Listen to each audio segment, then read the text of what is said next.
높여주심을 넘어 넘쳐 흐름으로라는 제목으로 말씀을 함께 나누도록 하겠습니다. 우리 옆에 있는 분들 오늘 또 권사님 기도해 주신 것처럼 2023년의 마지막 수요 기도회인데 너무 귀한 분들 오셨는데 이렇게 인사 나누고 말씀 함께 시작하도록 하겠습니다. 당신은 정말 좋은 분이십니다.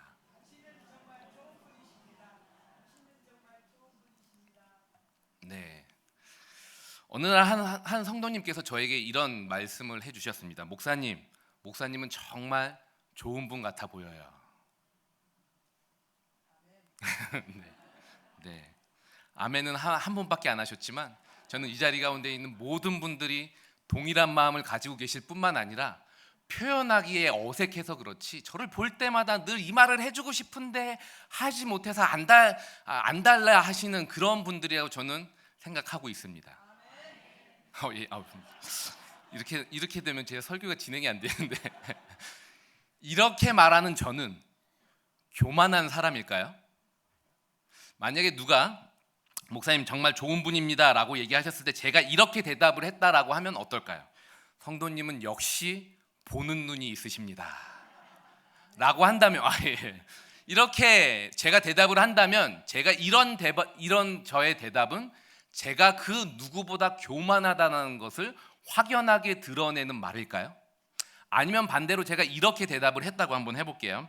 아닙니다. 가장 부족한 저를 통해 일하시는 하나님의 은혜 중에 은혜죠 라고 얘기를 하면 저는 그 누구보다 겸손한 사람임을 사람들 앞에서 드러내는 사람일까요? 저는 앞서서 얘기했던 경우와 뒤에서 얘기했던 두 경우 모두 교만과 겸손, 제가 교만한지 겸손한지를 판별하기에 매우 모호한 기준, 그러니까 판별하기 어려운 기준이라고 저는 생각을 합니다. 왜냐하면 자기를 높이는 말을 하면서 철저하게 겸손한 사람이 있는 반면에 자기를 지극히 낮추는 말을 하면서 지독하게 교만한 위선자들이 있기 때문에 이러한 말로는 교만한가 겸손한가를 판별하기 어렵다라는 것이죠. 그런데 우리는 이런 말을 들을 때나 칭찬을 들을 때 흔히 자기를 낮추는 말을 해서 나는 겸손하고 다른 사람에게 내가 겸손한 것처럼 보이려고 하는 모습들이 발견되고 특히 교회 안에서 그런 모습들을 자주 발견하게 됩니다. 성도라면 누구나 교만하지 말고 겸손해야 한다라는 사실을 잘 알고 있는데 아는 것과 사는 건 너무나도 다르다고 생각합니다.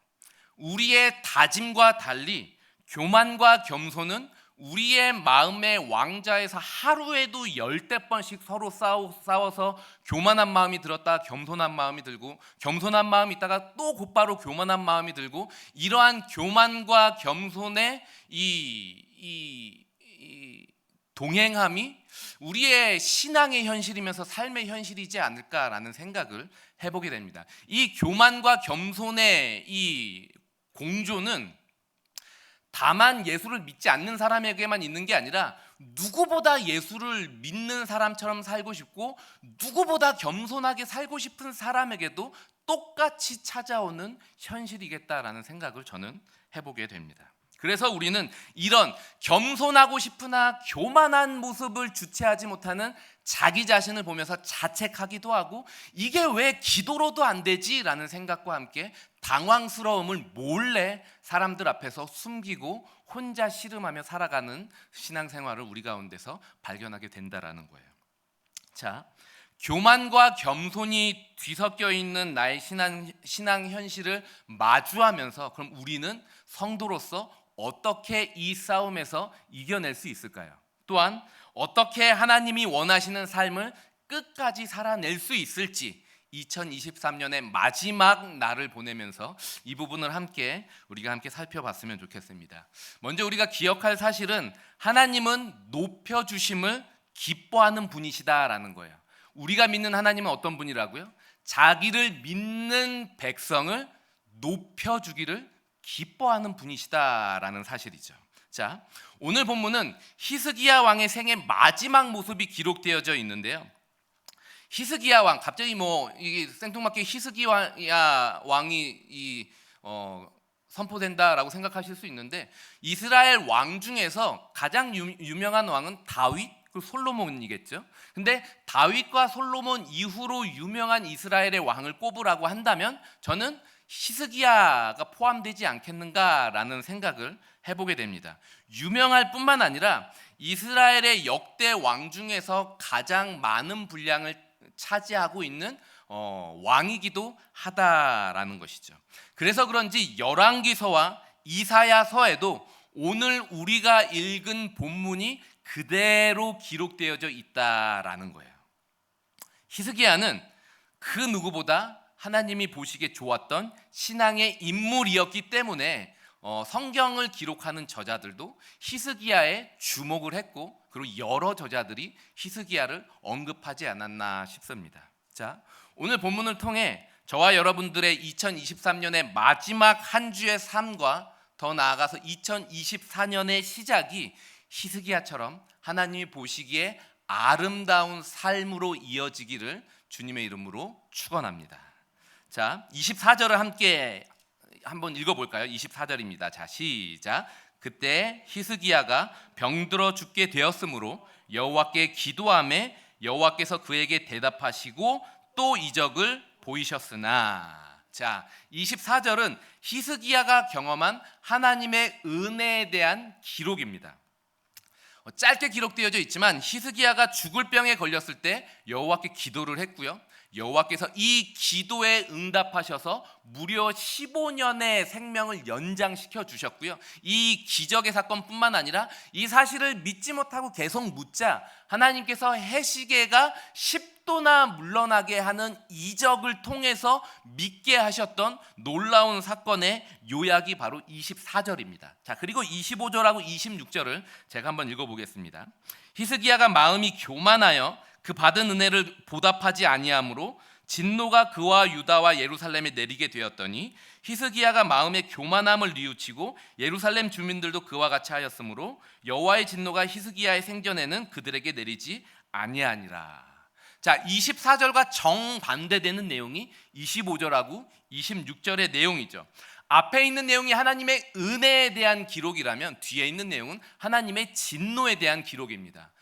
24절은 히스기야가 어떻게 하나님의 은혜를 받을 만한 삶이었는가에 대한 기록이라면 25절과 26절은 그의 삶이 하나님의 진노를 받을 수밖에 없었던 삶이었다라는 것을 이 대조적으로 설명하고 있는 구절인 것이죠.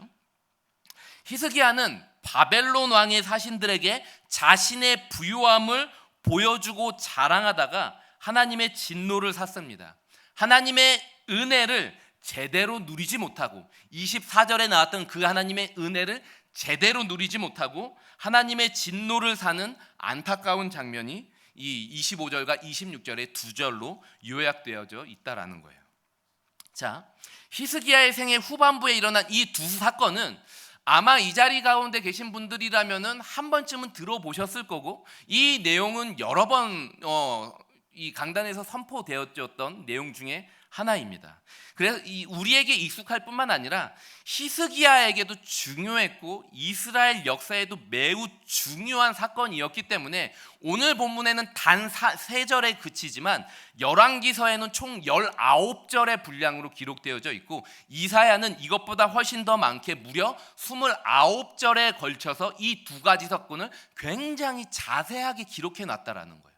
그런데 제가 오늘 본문을 보다가 희한한 생각이 들었습니다. 이상하다라는 생각이 들었어요. 그게 뭐냐면은 왜 역대기서는 열왕기서나 이사야서와 다르게 매우 비중 있고 중요한 이 사건을 이스라엘 백성들이 매우 좋아하는 이 사건을 단 3절로 요약해서 짧게 기록해 놓았을까라는 거예요.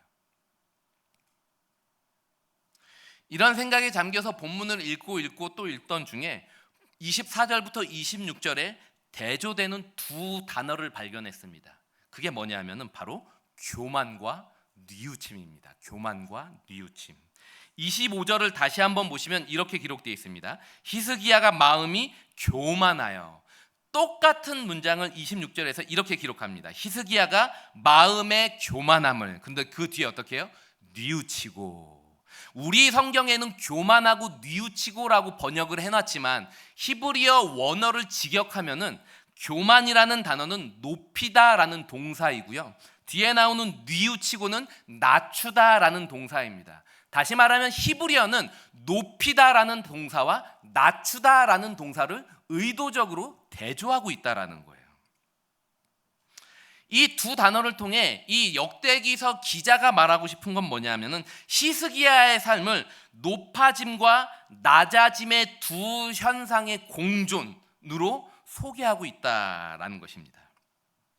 히스기야 역시 이 자리 가운데 있는 저와 여러분들과 마찬가지로 높아짐의 마음과 낮아짐의 마음이 수시로 공존했던 사람이라고 성경은 소개해주고 있다라는 거예요. 그리고 성경은 히스기야와 동일한 삶의 현장을 살아가고 있는 우리에게 이 역대기서를 읽는 모든 독자들에게 이 두 단어를 통해 짧고 강렬한 메시지를 전달한다고 생각합니다. 그게 무엇이냐면 히스기야는 높아졌을 그때 하나님의 진노를 입었으나 낮아졌을 그때 하나님의 은혜를 입었다라는 것이죠. 그러므로 우리는 하나님 앞에서 어떤 삶을 살고 있었고 2023년 우리는 어떤 걸음을 걸어왔느냐라는 것이죠. 히스기야가 높아졌던 마음을 다시 낮추자 하나님은 그를 다시 높여주십니다. 어디까지 높여주시냐면 그게 바로 27절부터 29절에 기록되어져 있는 내용인데요. 27절 한번 보시면 이렇게 기록되어 있습니다. 히스기야가 스스로를 낮추자 부와 영광이 지극한지라. 29절 하반절도 보시면 이렇게 기록되어 있습니다. 하나님이 그에게 재산을 심히 많이 주셨음이며, 여기 지극한지라와 심히 많이는 히브리어로 같은 단어예요. 같은 단어, 번역을 다르게 했지. 그러니까 이걸 강조하고 있다라는 거예요. 하나님이 히스기야가 자기를 낮추자 그를 심히 높여 주셨더라라는 것이죠. 하나님께서 히스기야를 경제적으로 높이시고 사회적으로 높이시고 종교적으로 높이셔서 모든 면에서 그를 빠르게 다시 높여 주셨다라고 이 역대기서는 굉장히 빠르게 이 사실들을 소개하고 있습니다. 높아졌을 때 높아졌고 그가 높아졌고 다시 낮아졌고 그러나 그가 빠르게 다시 높아졌더라라는 내용을 이 열왕기서 기자나 이사야서 기자와 다르게 역대기 기자는 이 높아짐과 낮아짐의 반복에 굉장히 집중하고 있다라는 것을 우리가 알 수 있다라는 것입니다. 특별히 하나님께서 부와 영광이 지극하게 하시고 그에게 심히 많이 주셨다라는 이런 은혜가 이 자리 가운데 있는 우리 성도님들의 가정 그리고 특별히 자녀들 가운데도 풍성하게 일어나게 되기를 소망합니다. 그런데 저는 이 부분을 읽으면서 조금 이상하다라는 생각이 들었어요. 분명 히스기야는 24절과 25, 26절을 보면은 특별히 25절과 26절을 보면은 높아짐으로 인해서 높아져서 하나님의 진노를 받게 되었어요. 근데 그때 낮아졌기 때문에 하나님의 진노를 피했거든요. 근데 희한하게 하나님께서 낮아진 히스기야를 조금 더 낮아진 위치에 있어서 겸손하게 만드시는 게 아니라 하나님께서 히스기야를 높여주셨다라는 거예요. 히스기야가 높여달라고 간구한 것도 아닌데 하나님이 그를 높여주시는 장면을 보면서 저는 좀 이상했습니다. 아니 하나님께서 조금은 더 히스기야를 낮은 자리 가운데 놔주셔서 겸비하게 하셔야 되는 거 아닌가? 오히려 하나님께서 이 히스기야를 높여주셔서 조금 있으면 보겠지만 이 히스기야가 다시 교만해집니다. 하나님이 히스기야로 하여금 교만해지는 빌미를 하나님이 제공하신 거 아닌가라는 생각을 저는 오늘 본문을 읽으면서 가지게 되었다라는 것이죠. 왜 하나님께서 교만에 빠지는 잘못에 빠질 빌미를 제공하셨을까? 이런 질문에 답하기 전에 먼저 이런 질문을 제가 여러분들에게 드려보도록 하겠습니다. 여러분, 높아짐은 문제인가요? 나는 정말 죽었다 깨나도 높아지기 싫다라고 생각하시는 분은 발가락을 높이 한번 들어보시죠. 아마 없을걸요.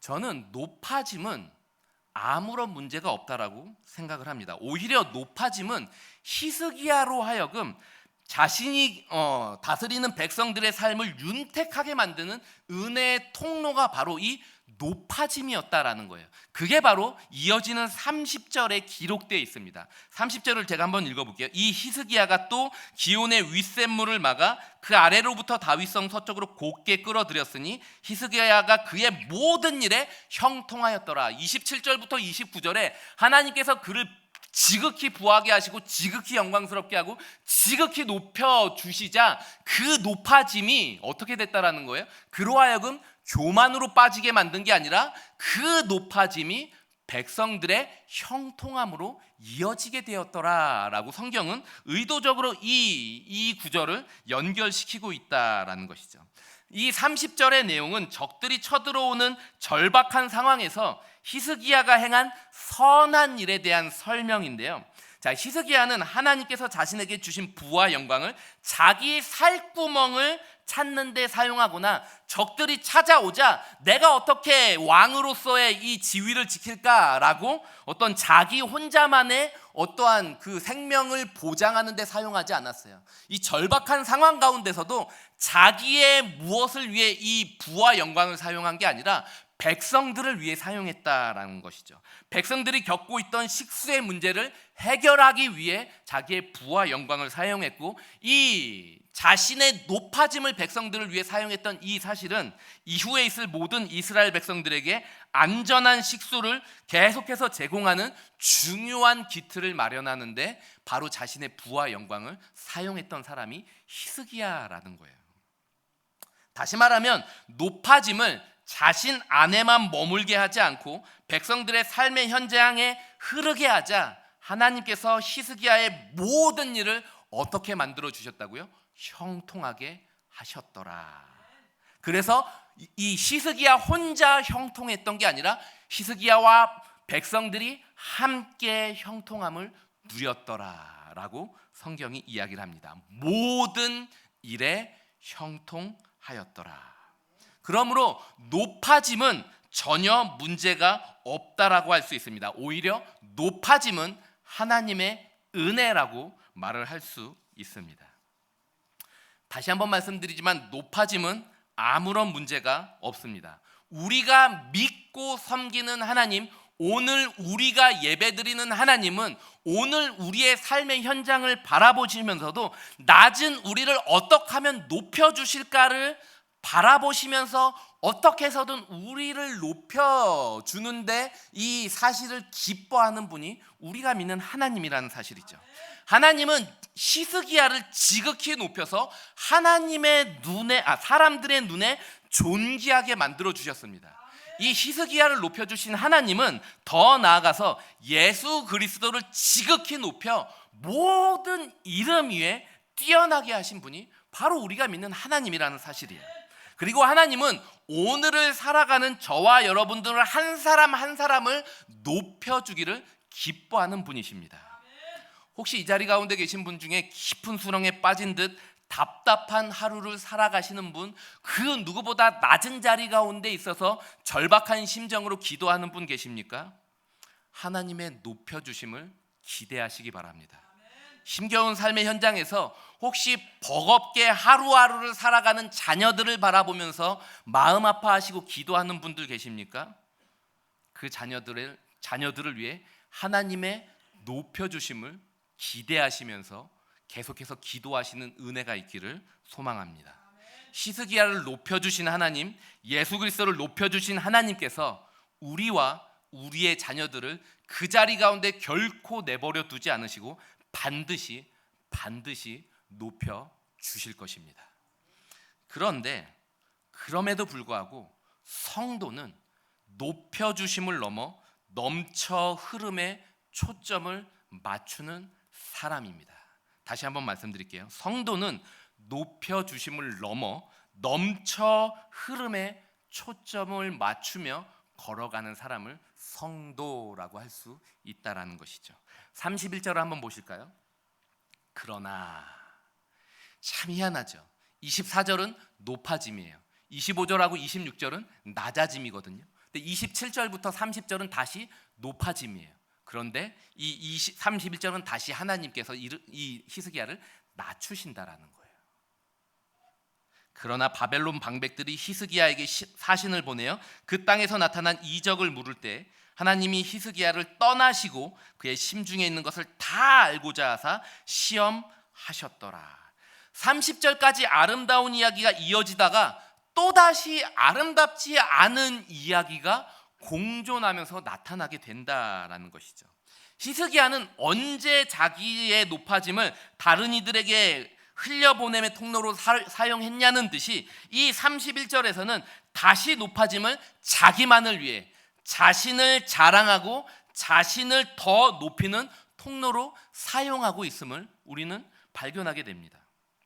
높아짐이 흐르지 않고 히스기야 안에만 고이게 되자 하나님은 언제 그랬냐는 듯 다시 히스기야를 떠나셨고 히스기야로 하여금 이 공고함 가운데 머물도록 내버려 두시더라라는 것입니다. 자, 여러분, 히스기야의 문제는 높아짐이 문제가 아니에요. 히스기야의 문제는 흐르지 않음이 문제였습니다. 여러분, 우리는 높아짐이 교만이라고 생각해요. 아니요, 높아짐은 교만이 아니고요, 반대로 얘기하면 낮아짐은 겸손이 아닙니다. 우리는 이 두 가지를 같은 거라고 생각한다라는 것이죠. 높아짐이 곧 교만이 아니라 흐르지 않음이 바로 교만이라는 거예요. 교만한 사람의 특징은 높아진 자기를 드러내는 게 문제가 아니라 높아진 그 현장에서 도통 흐르지 않는 사람을 성경은 교만한 사람이라고 이야기하고 있다라는 것입니다.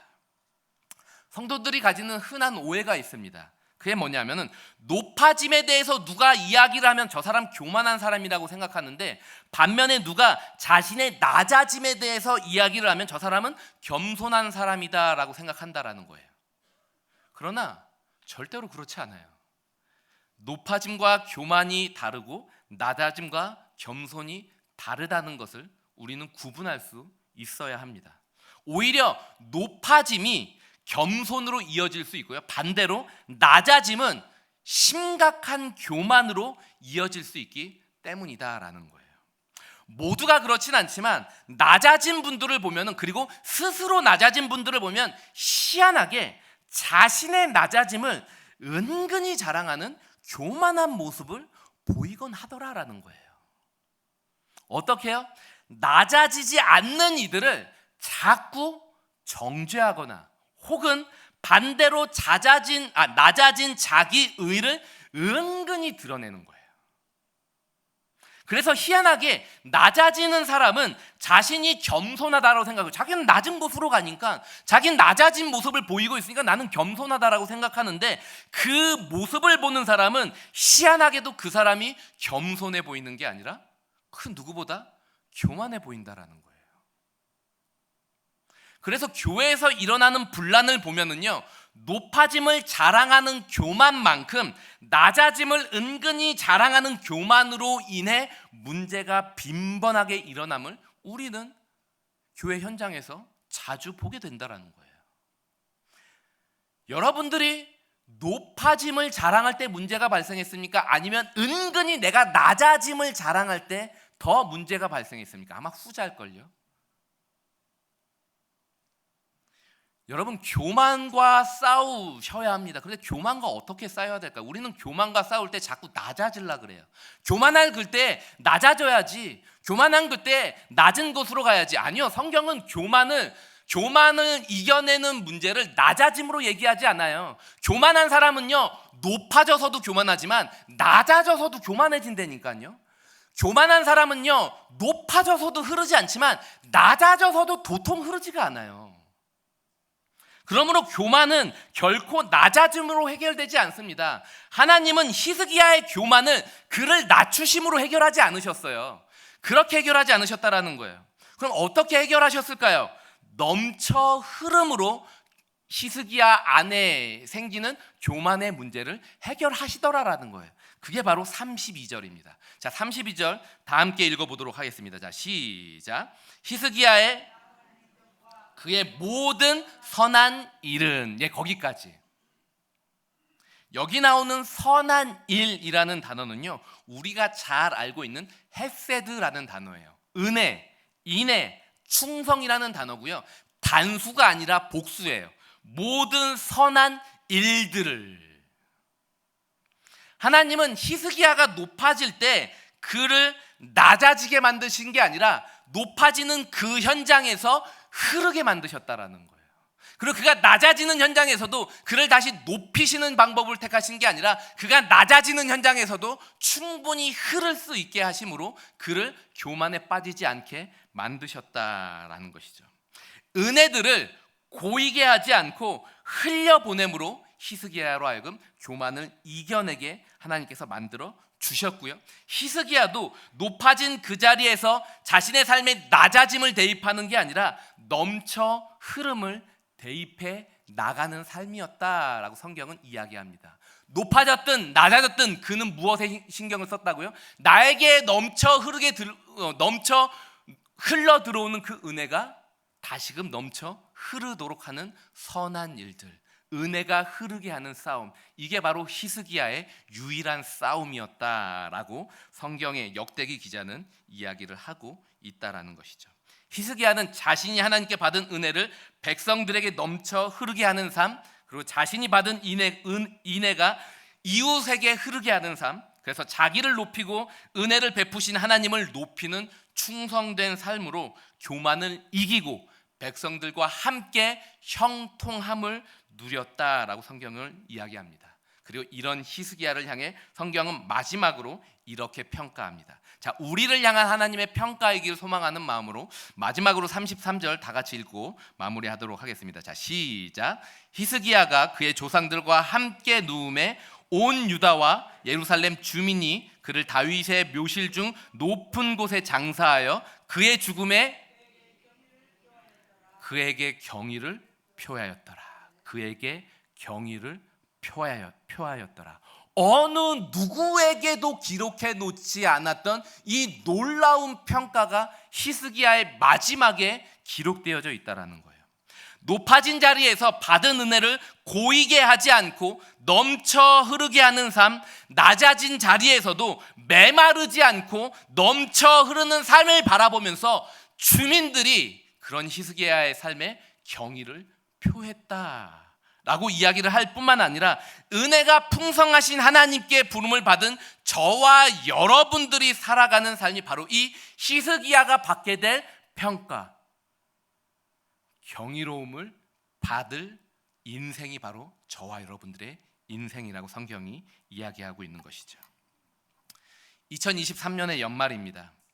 올 한 해 무엇에 집중하면서 달려오셨고 내년 한 해를 바라보면서 무엇을 기대하면서 기도하고 계십니까? 저는 이 연말에 높아짐에 집중하기보다 아니면 혹시 낮아짐에 집중하기보다 넘쳐 흐름에 온 성도들이 집중할 수 있었으면 좋겠습니다. 넘쳐 흐름에 집중하는 사람은 높아진 현실에서도 다른 이의 영혼을 윤택하게 할 수 있고 낮아진 현실에서도 다른 이의 영혼을 윤택하게 만드시는 하나님을 보이게 하는 놀라운 인생을 살 수 있는 것이죠. 2024년에는 우리의 넘쳐 흐름을 통해 힘겹게 하루하루를 살아가는 이들이 우리와 함께 영광을 누리고 하나님께서 우리에게 주시는 형통을 함께 누릴 수 있었으면 좋겠습니다. 말씀의 마무리를 짓도록 하겠습니다. 삶의 모든 현장에서 받은 은혜를 넘쳐 흐르게 하는 경이로운 삶 살아가시는 은혜가 저와 여러분들의 삶, 특별히 여러분들의 가정 그리고 내일 교회 내년 한 해의 삶이 되기를 주님의 이름으로 축원합니다. 성도의 관심은 높아짐을 뛰어넘어야 합니다. 그렇다고 성도의 관심은 낮아짐에만 머물러서도 안 됩니다. 성도의 유일한 관심은 넘쳐 흐름입니다. 저는 저의 전 삶이 예수님의 삶이 그러하셨듯 높아졌을 그때에도 넘쳐 흐르셨고 그 누구보다 낮아졌던 십자가 앞에서도 넘쳐 흐르셨던 것처럼 제 삶도 그러한 삶이 되었으면 좋겠습니다. 아니, 저의 전 삶을 넘쳐 흐를 수밖에 없는 삶으로 뒤바꾸시기 위해 이 낮고 낮은 곳 가운데 예수님이 오셨고 그리고 그 중에서 가장 낮고 낮은 자 중에 한 명인 저를 찾아오셨다라는 오셨다라고 생각합니다. 예수님의 이 지극히 풍성하심이 하나님께서 허락하신 우리의 모든 삶의 현장에서 우리를 통해 넘쳐 흐르는 복이 되고 영광스러운, 그래서 이 경이로운 삶을 살아가시는 은혜가 있기를 주님의 이름으로 축원합니다.